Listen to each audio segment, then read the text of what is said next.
Hey guys, this video is from our latest Rick and Johnny podcast. Make sure to check out the full podcast on blogtalkradio.com/Rick and Johnny. I hope you guys enjoyed it. I know Johnny and I had fun recording it.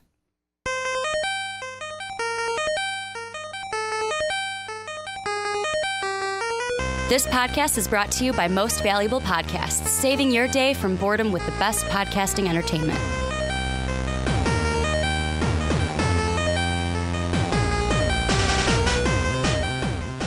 What's up, everybody? Ricky Widmer here, along with fellow man-child Johnny Karlic. Ricky Ticky Tavi, bitch! And we are here for our review. This is the bonus podcast for this week. You get two of them. This one, our movie review. We haven't had one in a while. No, not in a while. The last movie was Power Rangers that we reviewed, right? Yes. That was the end of March. So we had all of April. That was our March Madness. That was all of April. We took off, and now Our we're reprieve. back. We're back here in May, and we've got Guardians of the Galaxy for you guys. We're going to give you what we thought about it, what we liked, what we didn't like, and at the end of the podcast, we will give you our, I'm going to call it the Rick and Johnny Show Stealer Award.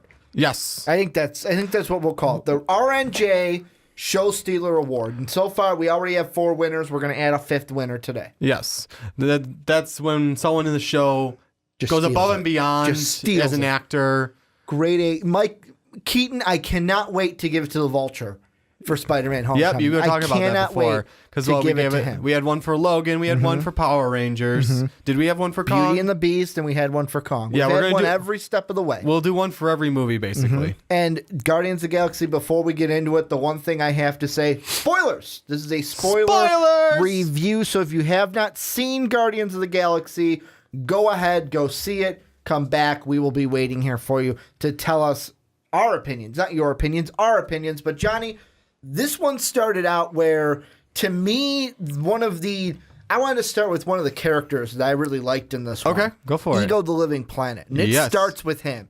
It starts with him in Earth form. Earth form.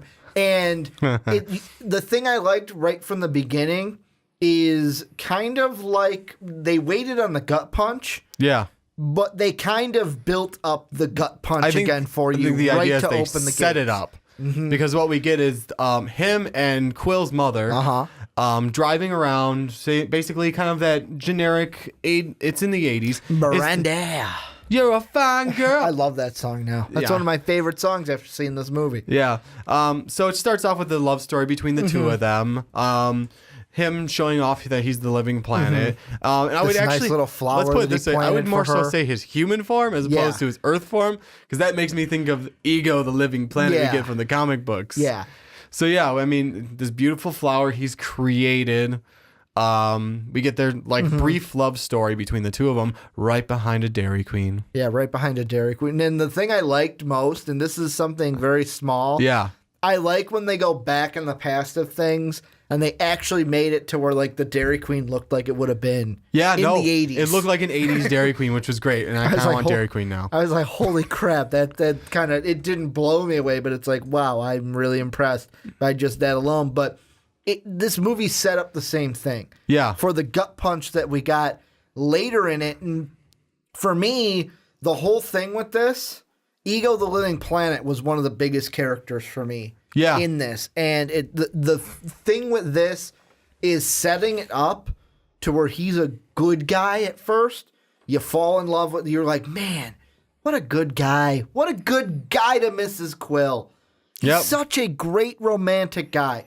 Then you get when they're running after the Guardians after Rocket steals the batteries from the planet they were helping. He saves them, and it's like, oh my god, what a great guy, man. Yeah. Then he brings them onto the planet. I think we should save the rest of the gut punch for when we get to that part of the movie, though. We'll save it. We'll save it. But they set him up as such a great guy. Yes. Set him up as such a great guy. But after that, we get to see the Guardians. We get the Guardians, and probably the only way one that of the they best could. 2 minutes of the movie. One of the best 2 minutes. Just watching Baby Groot dancing around. To Mr. Blue Sky.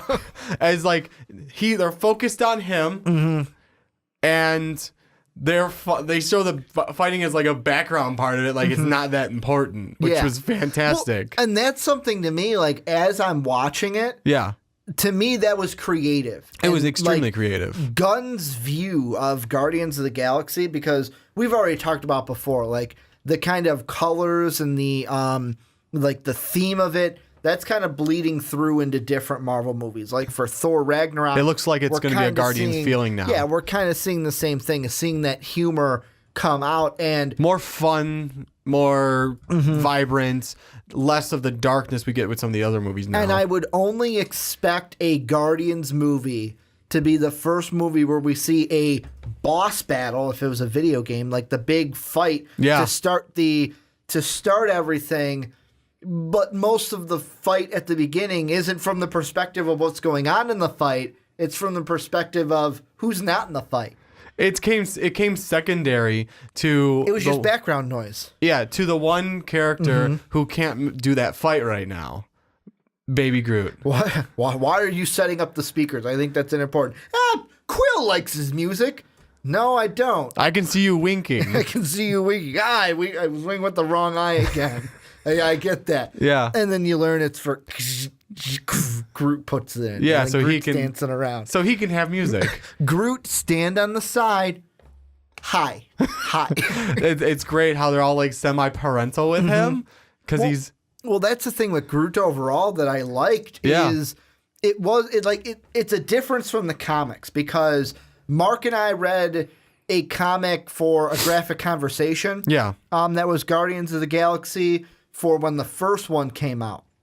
That's like in the prequel era of a graphic conversation. But in that one, it had Baby Groot. It even had Mantis in it, who we hadn't seen yet. And we're like, holy crap. I mean, Baby Groot, what is this at first? Because it was one of the first Guardians graphic novels that both of us had read. And in the comics, Groot keeps his consciousness. So the same as he is as Big Groot, he's the same as Small Groot. Yeah. It doesn't change. But the thing that I liked that they did in this was it was kind of like he's Baby Groot, so he has the like mental concept of a baby or a toddler. Yeah. And then as he grows up, that kind of changes with him. So that when he'll get to big normal size Groot, he'll be like he was in Guardians 1. Yeah, which I agree with that. I mean, I feel like he still has some of that old mentality of the original Groot, but now because he's in like a toddler form, it all is it's expressed as a toddler. Yeah, like the scene I think of is like when Drax has him and he just goes, yawns and falls asleep on his arm. And I'm like, that's a baby. Yeah, it's totally. Baby Groot. Or just like we were talking about with the fight scene, he's dancing around, but then Gamora tells him to get out of the way. Yeah, and instead of listening to him, he just waves. And the motherly hello, I'm goes, busy right now. Hi. But like that whole scene was the perfect way to start off Guardians. I completely agree. After seeing Ego the Living Planet and kind of the setup for the secondary gut punch. Because the thing throughout this movie that I actually think that this movie did better than the first one, it made me laugh more. I was laughing more at this movie than I was for Guardians of the Galaxy Volume 1. I completely agree. We were laughing up into the credits. And one of the characters that made me laugh a lot was someone who didn't in the first. He had a few good lines in the first one. Like, it's a metaphor. It just went right over your head. Nothing goes over my head. I have the reflexes of a cat. My reflexes are too quick. And, like, you can kind of see how Drax has evolved from Volume 1 to Volume 2. We get more character out of him. He's getting more of a funny side to him. Yeah. And I like how, like, the perfect scene of that is when he's with Mantis. And he says a joke, and he goes, oh, it's a blah, blah, blah. And she goes, what is that? He goes, I don't know. I just made it up right now. A practical joke. Because she asked, can I pet your dog? Can I pet your dog? Yeah, sure, go ahead. She goes to pet Rocket, and he goes to snaps at her. Because we all know Rocket doesn't, if you've seen the other movie too, he does not like to be pet. He does not. Except at the very end scene as comfort, when Drax was comforting him. Oh, it was like that. Like, it was stuff like that that I saw Drax and I'm like, oh, he was obviously one of my favorites. Yeah, he did in this movie as a character and as an actor. He did step it up this time compared to the last one, and like he was way more funny. We actually got more of the in depth of his emotion too when it comes to sadness. Like when him and Mantis are sitting on the steps talking, and he starts talking about his daughter. Well, Andy even talks about his wife too. Yeah, he talks about it to Quill when he's kind of going with Gamora, when he's using the reference of there are some people that dance and some people that don't. And he's talking about his wife even, and how like the music could be going on and she would not even move a cheekbone. Would not even tap a toe. And I even stood there and said, that is the woman for me. And like even that, you get a little bit of his backstory. Yeah. But also he has those comical moments, especially like with Mantis when she reveals what Peter's feeling. He goes, you must be so embarrassed. Do me. He to me was out of the Guardians. He was my favorite. Yeah, he was my favorite one. This time around, he was probably one of the best Guardian when it came to acting and being the character. And another thing I liked from this one, this is going to be, honestly, I'll tell you guys this now, this is going to be a lot of what I liked with this, because there wasn't too much that I didn't like with Guardians Volume 2. And I'm going to throw out another thing I like. I liked how they kind of pulled a fast one on the villain. Because from the trailers coming in, I thought it was going to be Rocket steals the batteries, that's our villain. That is who the Guardians are going to be going up against. The Sovereign, right? The Sovereign, as well as the Ravagers, because the Sovereign obviously pay off the Ravagers to hunt down the Guardians. Yes. That's what I thought it was going to be. I did not expect the fastball. Maybe I should have from the comics, but I did not expect the fastball of, oh, wait, shoot, Ego the Living Planet is the bad guy. In all of this. And to put another spin on that then is we get like a 180 of another character, Yondu. Yes. Because as Ricky said, we thought the Ravagers were going to be part of the villains. We thought the Sovereign were going to be the other half of that. Yondu's a Ravager. Well, now we get a different side of Yondu. Well, and we get the Ravagers break off into basically two factions, the Yondu faction and the non-Yondu faction. Just his section alone does that. And there's a mutiny, and now Yondu is no longer a Ravager. Yeah. And I mean, the thing that we kind of learned there is we found out who Rosenblum and Stallone were playing. Yep. It was, I think the exact name they used was Stakar Osgood. Yeah. It's basically Starhawk. Yeah. And they kind of throw at the end a little nod to the original Guardians of the Galaxy after Yondu's spoilers. Yondu's Ravager funeral. I'm glad I said that because I was going to say that. I was like, oh shit, did I tell people there'd be spoilers? But this whole thing is spoilers. Yeah, we kind of see the whole. We talked about Stallone in a previous podcast. We know now that he is Starhawk. Yes. Kind of that odd. I think the character was Martinex, is who Michael Rosenblum was, the crystallized. Yeah, he's fully character. crystallized. And even like those Ravagers, like there were those group of Ravagers, there were Yondu's Ravagers, there were a ton of different Ravagers. There's different factions of Ravagers. Yeah. But even like you said, the mutiny, and you even learned a little backstory of Yondu of why Starhawk kind of hates Yondu is because Yondu originally was kind of in the pocket of Ego the Living Planet, where it's like, hey, you go out and find these kids that I have and bring them to me. Yeah. Well, eventually Yondu went, no, this ain't right, and finally learned with Peter, hey, I'm going to keep you here. Of course, he would always tell Peter, oh, it's because you're small and good for getting into tight places that are good for thieving. Yep.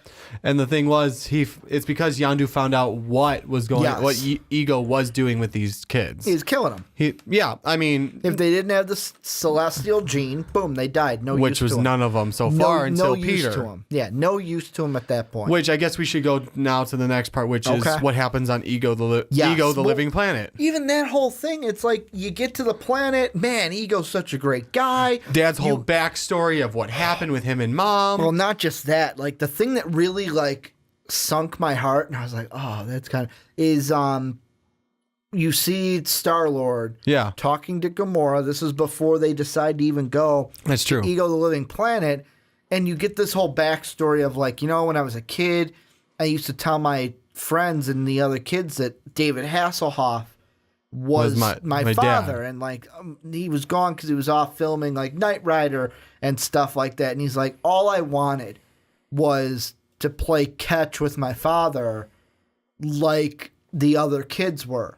And it was so like, it was one of those things where you can tell it was on his mind, because when Ego kind of teaches him how to make something with his hands, what does he make? First thing he makes is a ball. And he throws it, and then they play Kurt catch. Russell backs up, and they're playing catch with this little like light blue lightning ball.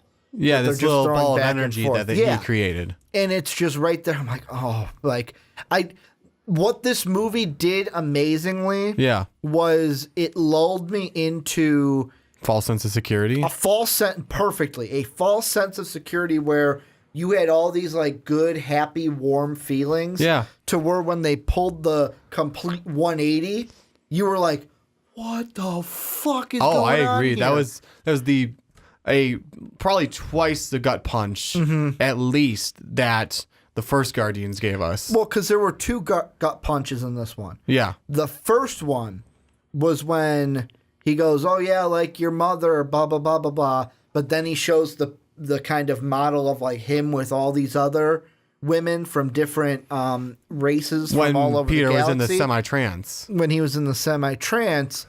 But then the second gut punch was when he was talking about how, I really loved your mother. And he's like, I went back 3 times to go see your mother. If I had gone back a fourth, I would have stayed. I would have never gone, and this whole plan that I have would never happen. Yeah. And then he hits him with the punch of, it was a shame I had to put that tumor in her head. And I went, like that was a bigger gut punch than the one that they did like 2 minutes into the first Guardians. Yeah. Well, my first thought was, I felt the anger. That at first I was like, had. okay, you're an asshole. But then as soon as he said, it's a shame I had to put that tumor in her head, I'm like, I fucking hate you. Oh, instantly. I went from you're an asshole to I freaking hate you. Because at first it's like I loved your mother, but then it's like, well, then he's starting to tell Peter, because he tells Peter the original story, or his original story of being in love with his mother, putting the seed in her, and then I couldn't be here because I had to come back to survive. Yeah. But then it's like, because he can't be away from the planet for too long. Or he actually starts to age and that body will die, which just becomes mortal. Okay. But the other thing, like, then he tells him the actual story, how he slept with like women of every planet and all that. And it's like, do you really love her then? That's what I start to think. Yeah. Because it's like, or were you trying to plant your seed and you're just telling Quill you love her because that's his mom? Maybe. Like that didn't come into my mind. Mine was basically why she, like, it was one of those of like, she would have never died if it wasn't for you. Yeah. I mean, you get kind of the catch-22. Peter Quill would have never been born if it wasn't for Ego the Living Planet. Exactly. But she would have never died if it wasn't for him too. So it's a perfect catch-22 there where you're sitting like, because obviously Star-Lord, his mother was the only thing that obviously he had grandparents, which by the way, Dave did text me. Yeah. And Dave, after we saw the movie, was like, I wonder who those old people were they kept showing when they would come back to Earth when like the big blob thing was taking over. Those were his Star-Lord's grandparents. Oh, I didn't even think of that. Yeah, I completely forgot about them. Dave looked it up and texted me. So those were Star-Lord's grandparents that we haven't seen since the beginning of Guardians 1. The first movie, yeah. Yeah. So obviously he had like grandparents and stuff, but really the only thing he really had was his mom. Yeah. Before Yondu came and took him. Yeah. Well, so I think we talked about Ego and the Living Planet. I think we need to tell about the other side story. Go ahead. Between Yondu and Rocket. Go ahead. So, I mean, I think it's very important because eventually we get the two of them. Well, I guess I should start for one. So Rocket's left behind. Yep.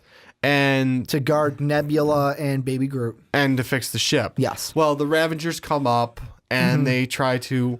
What a great scene, though. Oh, that was for great. Rocket. When he was like, he sets up all the traps for him, and the one where it's like he's enjoying the hell out of himself. And it's like that to me was like classic Rocket. I'm gonna fuck with you guys, and you guys aren't gonna know where I am. Well, eventually they catch him. He even had the speaker set up inside the ship, and he's like singing into it from the tree. So he can just like trick them. Yeah, it was great, and he was doing all this. He had a lot of amazing scenes with Rocket, which we finally get like a more into Rocket too. You're talking Yondu had a lot of amazing scenes with Rocket. Rocket, like the scene before when he was setting all these traps on them because they're not like they step on it and it's done. No, he has to be part of these traps. Yeah. So we get all these things with Rocket until eventually Groot is worried. Sets Nebula free. Yeah, that was not good. No, well, it's toddler Groot. So what are you gonna do? He didn't have and he was worried for Rocket's safety. So I mean, I get best friend in the world. I get it. It's just I wouldn't have set her loose. Is what I'm saying. Is because I mean that was even at the time where Yondu, him and the Ravagers were kind of going back and forth, and I love it from the trailer. A lot of tension, yeah. I love it from the trailer, fellas. There has to be a peaceful resolve to this, or a deadly one where I am standing safely over there. Yes. Or a violent one where I'm standing safely over there. Great scene. Yeah, and then what does Nebula do? Shoots the fin right off of Yondu. Yeah, and just like he's out of it, and then Rocket goes, "Oh shit," and she shoots him to stun. Yeah. And then that leads to the capture of the three of them. Yondu, because that's what like sparks it, is that Yondu is no longer in charge. Mutiny starts right then and there. It's all about Taserface. Which was great that became a huge joke. I love that name. It's like, what? Your name is Taserface. What was the second joke? Scrotum hat? Oh, and it was funny how it's like that character was like so proud that his name was Taserface. Right? But he's the lead, and then you got like Yondu's strapped to a chair, Groot's strapped to a chair, and Rocket. Groot's in the little bird cage. He's in the bird cage. And then Rocket is strapped to a chair as well. Yeah, Rocket's still cracking jokes, making fun of him. Yondu just won't respond. Yeah, Yondu is like, fuck, this is bad. Yeah. But like even in like the jail cell that they eventually get to, the thing that I liked most between the Yondu and Rocket storyline is I think it's Yondu that says it. Rocket and Yondu are kind of the same person. Yeah, they're one and the same. They start hinting at that, and then they finally just come out and say it when they finally like the third section of the ship breaks off, and they're having their little mini argument. Yeah, like they are really the same person. Where it's like with Rocket, especially, where he cracks all these jokes, and he wants to like even him and Quill when they're going through the asteroid field. Nope, I'm taking over. Nope, I'm taking over, and they keep switching back and forth. Yeah. Like he wants to be the main guy, and he's an ass. And even Quill says when he's leaving, like, "Are you trying to make everyone hate you? Because if you are, you're doing a pretty damn good job." Yeah. And it's one of those things where he wants everyone to he wants everyone. He wants the family, but Rocket's kind of a dick.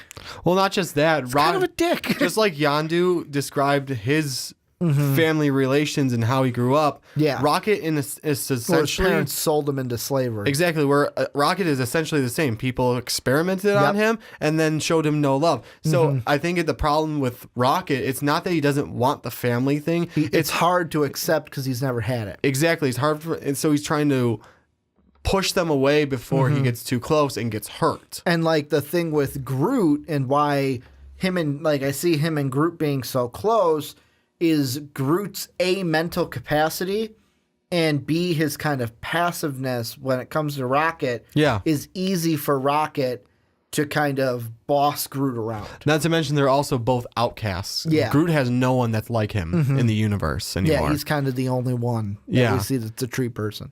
Exactly. Or a tree celestial being or whatever you want Something to call like that. Something like that. He's a tree person. But even that... Tree people. The tree people. But... and then we get the final joke after that of, and I want you to do me a favor. Tell Yondu with the name of the man who set him up. And what would that be? Taserface. And even the Sovereign laughs at him. Right? Even the Sovereign laughs in his face before as he's burning alive. Before he dies. Yes. Oh, and then one of the great jokes in there. And then even the better one of why are you jumping straight to the living planet?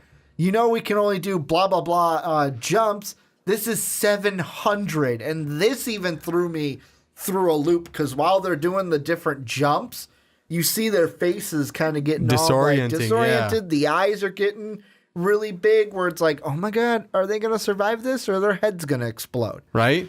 Yeah, no, I guess you can only do, I think it was 15 jumps. Yeah, and they did 700. Yes. So, I mean, it shows that Rocket was really worried about his family. Either at that really point. worried or didn't know that it was 700 jumps all the way to Probably not at first. living planet. Because he did seem surprised as soon as like, oh, crap. But then from that point, I mean, Nebula, like, and that's we had 3 really storylines. Yes. We had the Rocket Yondu. Yeah. We had the Quill and Ego storyline. We had the really 4, the Mantis and Drax storyline. Yes. We haven't gotten to that one fully. We will. The one I want to get to before is the Nebula Gamora. Sisters. Because the thing that even Dave brought up after we had saw it was Thanos is really not Father of the Year. No, you're not really. putting a world's best dad mug in his hand anytime soon, because Nebula really got of course it's different than the comics, but Thanos really fucked her up, man. She got the short end of the stick on that one. Like every time she lost to Gamora, I'm gonna rip. And the joke that me and you made after the movie was she goes, "Yeah, he ripped out my eye, then he ripped out my brain. Whoa, my arm. Whoa, wait, you just said brain. He ripped out your brain. What? Yeah, What? I don't think that's the thing you kind of start with. I think you That's start the thing with you end with. yes. He ripped out my eye, then he ripped out my arm. Oh yeah, then he ripped out my brain. Whoa. See that you work your way up there. You Yeah. don't hit Just the like- mountain peak and start rolling back down. Right, Johnny? I'm winking with the wrong I can eye. see you wink. But even with that storyline, you Yeah. can see kind of and that one can, to me, relate to any brother, sister, any sister, any sibling where you have felt some type of jealousy, because Nebula has obviously felt so much jealousy towards Gamora. It became a huge resentment in life. Not just the fact, because she wants to kill Thanos now. Yeah, well, But she basically for wants mistreating her, but it's one of those things where it's not that she hated Gamora for what Thanos did. It was that she never, to me, it felt like she never felt the love from Gamora because she always felt like you always had to win. Yeah. Gamora always had to win, and it didn't matter about me at all. Yeah, there was a huge buildup of resentment because of what happened. Because Gamora always had to win, and in a sense, it's like, oh, Thanos favors her, but no, it's just because Gamora kept winning, and that's why you got sadly disassembled and reassembled and more of an android type thing going on now.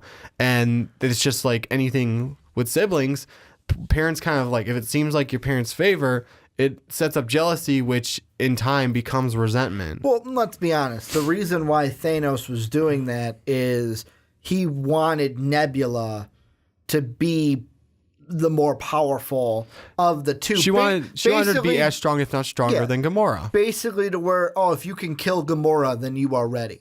Yeah. You are ready to move on. And if you could not kill Gamora, then Nebula, you're not ready, and I need to make you stronger. Exactly. It was like, okay, you're not But ready. it wasn't like we need a pep talk. No, I'm going to rip out your brain and give you a new one. Ricky, remember, you don't start there. Yeah, you don't stay. I got to build up to that. I forgot. Rip out the eye first. But we even learned more of that backstory too. Where I can't wait for in Infinity War if we're going to see that even more with Nebula and Thanos, because Thanos is going to be in it. The Guardians are going to be Infinity War. I want to really see that come to fruition of the Nebula trying to kill Thanos. I think I want to see that too. Actually, I'm trying to think that. Excuse me. You want to have you're going to have Gamora, who is already part of the Guardians. You're going to have Nebula, who now wants to kill Thanos, and they kind of left off on better terms than they were before. She wouldn't hug her back, but she also didn't go to strike her, which is a big change in what was going on. So, I mean, you may have some new steps with Nebula going on that you never had before. She just wants Thanos dead, now that they kind of, in a sense, started making up as sisters. Yeah, and to me, that was the big, and it it was minor compared to the two that we talked about, like Yondu and Rocket, but that was also a pair storyline. Then the last one, the Mantis Drax line, because there was one where it wasn't about them connecting with each other. Mm-hmm. It was just about learning more about their backstories. Like Drax, you learn about his daughter, you learn about his wife. With Mantis, you learn about the kind of fucked up stuff that Ego would do, where he basically found her in her larva state and said, "Oh, I can use her. Yeah, I can use her to basically, when these kids come in, sedate them so that I can manipulate them. Exactly. Especially if they have the celestial gene." Yeah, and what was nice, it was a good way because Drax, as we see in the first one, and part of the second one, he doesn't let his emotions out. Yes. He's one of those people that just feels like he can't let them out. He's got to be too strong for it. Well, like the second he starts talking about his daughter, Mantis touches him, and we see how much inside he is actually crying. That was a weird scene. It was. He's sitting there just blank face, staring off into the sunset, and she's got her hand on his arm, weeping, like bawling her eyes out. Yeah, and we see, and then he's not letting any of it out. You can see it. You can actually, it's one of the looks on someone's face when they want to, but they will not. And you actually just almost makes it really heartbreaking of how hurt Drax is in life now. No, and that's exactly it. And that was one of those where it's like, wow. That is it. Because earlier, before that, I mentioned it before. Yeah. He talks about his wife with Quill. Yeah. And it was kind of like a how they met kind of thing. You kind of got that how they met kind of a storyline. It wasn't really into detail, but you now know the point of they were at a gathering, there were music, she wasn't tapping her foot. That's the girl for me kind of a thing. Yeah, and honestly, and that's how they met. I kind of see correlation now of Rocket and Drax where they hide their emotions with comedy, because Drax is laughing. Well, Drax is more comedy now than he was in the first one. Yeah, now. Yeah. Well, that's because we got more character development. So I mean, you got a lot of Drax joking around. You got a lot of Drax laughing about stuff. But the second we get an emotional tie to him, he shuts down. It's kind of shuts down. But then he compares. It was kind of nice in a sense when he compared her to Mantis. He's like, because he talks about his daughter, and as he sits there, she touches him, starts bawling, and he's like, "You remind me of my daughter." And she goes, "Beautiful? No, I find you repulsive." No, he said innocent. I know. Yeah. No, first I think but he reminded her. I know. Of her was innocence. But I'm saying he hides it with comedy, but then he actually let it out. It's like, you know what? No. Because he thought that Mantis was coming on to him. Yeah. I was trying to give you signals, but telling you how repulsed I was of you. It's the thought of me and you together. You are beautiful. On the inside. But I mean, we get a lot more character development out of Drax now. And I mean, yeah, he doesn't show a lot of emotion. And at the same time, he does. Yeah. And it's one of those things, like you said, and this is with all of them. Yeah. We get more of that character development. More with Star-Lord in this one. Then watch Guardians 1. I rewatched the scene of him in the cave, like dancing around. Oh, yeah. Taking the thing.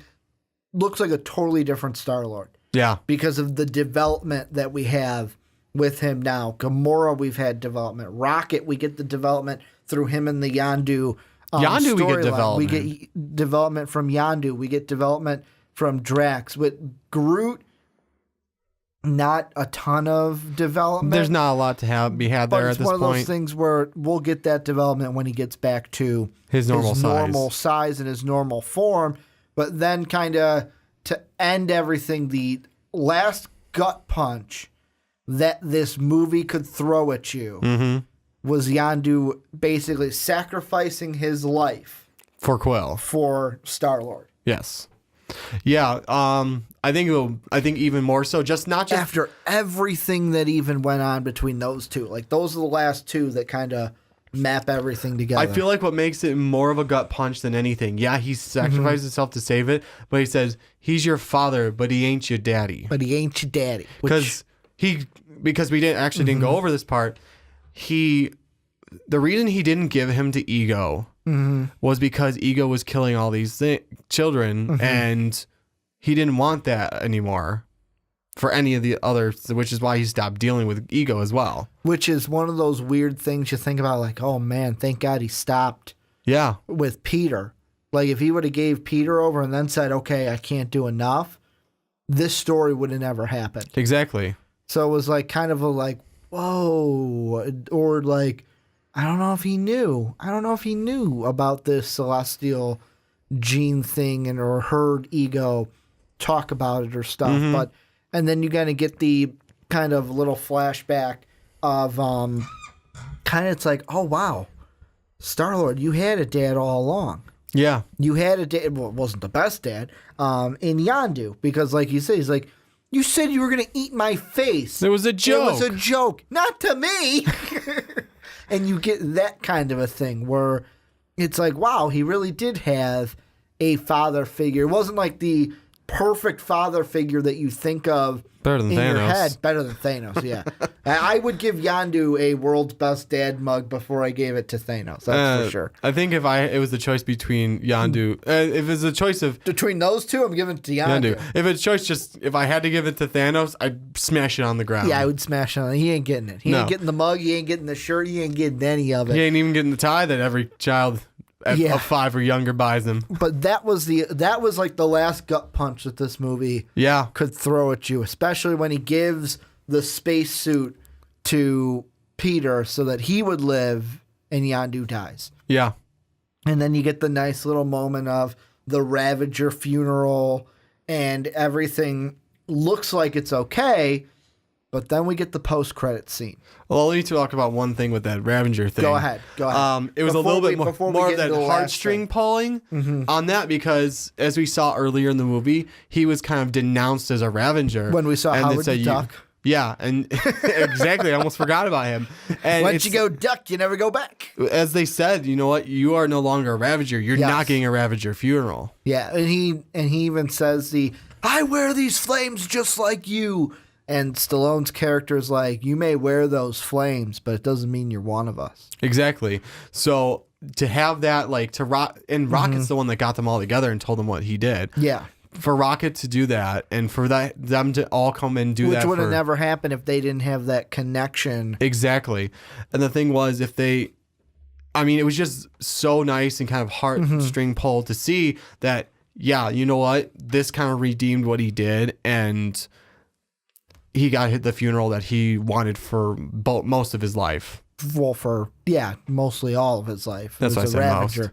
But it was, to me, that was the last gut punch before, like, now it's everything that ended at the last, because we saw it in the end credit scene. This is okay, so there's a lot of end credit scenes. A lot did not go with the plot moving forward. No. Like, we've got 5 of Yondu's fin being used by Kraglin. That wasn't huge to the story. Teenage Groot. Funny. Okay, he's growing. That's what you're getting. He's growing into an adult. We'll probably see adult-sized Groot for Infinity War. And then there was a third one that I can't even remember. I can't remember the third one, but the two that did advance the plot were the first one, and this is one that in this one we'll kind of get a little bit into. Yeah. But the last one we're just going to talk about, and then leave it for, because we're going to talk about the last one in our main podcast for this week.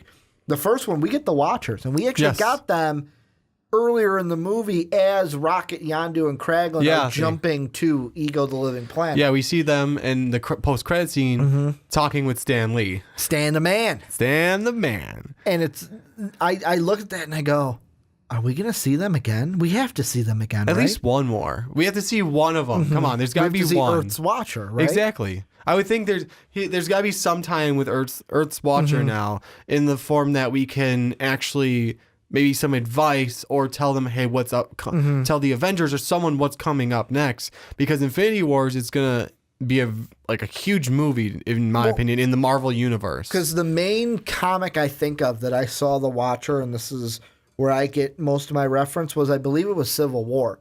Yeah. Because the scene I'm thinking of, they're all in like the little like boardroom at the top of one of the buildings in like New York City. The heads of like each group of someone. Mostly all the groups. Spider-Man's there, Cap is there, Iron Man's there. Oh, that one. There, okay. And they're talking about the like Registration Act. Yeah. And who shows his head? The Watcher. Yes. And it's one of those things where he can't meddle in things, but he was still there to kind of impede a warning. Yeah, he basically, I think it was if it's the scene I'm thinking of, it was Professor X, Doctor Strange, Yep. Mr. Fantastic. You're thinking of the other one. You're thinking of, that was like a prelude. Namor was in that one. Yeah, Namor. Just the heads of everyone. I'm not talking about that one. Oh, there's another one. I'm Okay, talking about I missed where it was most of the Avengers, and they're talking and hashing everything out, and the Watcher shows his head. And there's okay, I remember it now. And I remember Spider-Man being there because the part I laughed at was he made a World of Warcraft joke. And I was like, of course Peter Parker would make a World of Warcraft joke. Nerd. Parker the nerd. But we get to see the Watchers, and part of me feels like we have to see them for especially Infinity War. You said, I would think it's going to be a huge movie. This is going to have the most Marvel characters that we've ever had in one movie. Not to mention that is a huge pivotal part of the MCU now. I mean, we're getting it's going to shift us into Phase 4, basically. That, yeah, and not to mention we have all of the Guardians, we have all the Avengers, maybe even Doctor Strange. Yeah. We have all these that are going to have to go up against Thanos and possibly a complete Infinity Gauntlet. Well, because we need the Soul Gem. We'll see what happens from now until that point. Because they've got 2 movies in Spider-Man and Thor to maybe reveal that gem. Yes. But then the last credit scene, and we're kind of going to tease it and then throw it to, if you guys want to see the rest of it, later this week, the Rick and Johnny podcast, the normal one, will have this as a full segment where we'll dive into it ad nauseum. Adam Warlock. Yep. Has the cocoon, and all Alicia says is, I think I will call him Adam. And right there, I was like, yes. Yes. Yes, this is the guy I've been waiting for. This is the one I've been waiting for, We've been waiting forever Johnny. to finally get Adam Warlock. I thought we would get him just because of the whole, like, comic thing between him and the Infinity Gauntlet and the Soul Stone, and you kind of need Adam Warlock to defeat the Infinity Gauntlet and defeat Thanos like it was in the comics. Yeah, exactly. So now it's going to be really interesting to see what's going to happen, not just with Adam Warlock, but the Infinity Wars. Yeah, because, I mean, that was one where I was like, yes, thank you for giving me something. Finally. Because that was the one thing, I mean, of course you go to watch a Marvel movie, and I kind of feel like it does a discredit to the rest of the movie when you're like, yeah, fuck all this. I want the end credit scene. That's all I want. Yes. But really, it's like, going into that movie, I was like, so what's the end credit scene going to be? That's a Marvel movie for you. What's that end credit scene going to be that jumps me right into the next movie? And that was one, it was one where both of them, The Watcher and Adam Warlock, I go, so it doesn't set up an exact movie. No. We just know he's coming. Just hints at stuff now. We just know he's coming. Yes, exactly. Just know he's coming. But before we get into our R&J Show Stealer Award for Guardians of the Galaxy, any last thoughts and comments that you may have about the movie before we get to that, and then our rating? No, I think that's about it. We went over everything. Ton of character development on so many levels, on almost every single character except Groot. Yeah. And I mean, don't worry, we'll give some love to Baby Groot by the end of the podcast. Yes, we will. But before we get into our rating, I'll start with you. Who is your R&J Show Stealer Award winner for Guardians of the Galaxy Volume 2? I'm going to go, I've been debating between a few this whole time. I'm going to go with Drax. Okay. He amped it up this time. I totally thought you were going to go with someone else because for you guys, I'm letting you guys in behind the curtain for, I don't know, a long time before recording this podcast. Johnny's been hyping me up where I think it's going to be Baby Groot. I think it's going to be Vin Diesel. I think he's the one that stole the show. For a while I was, and you know what? Especially when I gave you the nugget of apparently Vin Diesel, all the voices you heard were his actual voice. It wasn't one where, okay, I did it, now change the pitch of my voice. No, he did it in that pitch on his own. Yeah. And you know what? Had it been more of, I think if it would have been more than I am Groot. Oh, had there been more character development with him, I am Groot. he would have actually stole the show. But he more still stole. Groot more still stole it as a comic relief. Yes. In this movie. So to Drax, we actually saw the character development, which is why I'm giving it to Drax. Okay. He made a huge change from the first movie. Even the one where we didn't mention at the very beginning when he jumps into the stomach of and the then monster. Gamora slices it open. He comes out and goes, "Yes, I have vanquished the beast." And they all just stared at him like, really? Like, really? It was the best was, he's like, his skin is too thick on the outside. I must jump in it and get it from the inside. No, don't. What's he doing? Well, he's jumping into, no, does he not understand that if it's thick on the outside, it's going to be just as thick on the inside? And then you just see him laughing. He's just nothing, doing nothing to the skin. But I'm going to have you guess mine. I'm going to go. I have 3. I'm going to give you 3 choices to pick from. Kurt Russell. Roker. Okay. Batista. I'm going to say Roker. No. Really? Kurt Russell. Really? Ego the Living Planet stole the show for me. Okay. And the reason being is the acting that he had to do in this one, because I was watching an interview that he did. Yeah. Like right before Friday and before everything released. Apparently, when they pitched him the idea of, hey, we want you to be Ego the Living Planet, his first thought was, what? What am I playing? Didn't know anything about the character, about like the Guardians of the Galaxy. Yeah. He said he didn't even see the first one.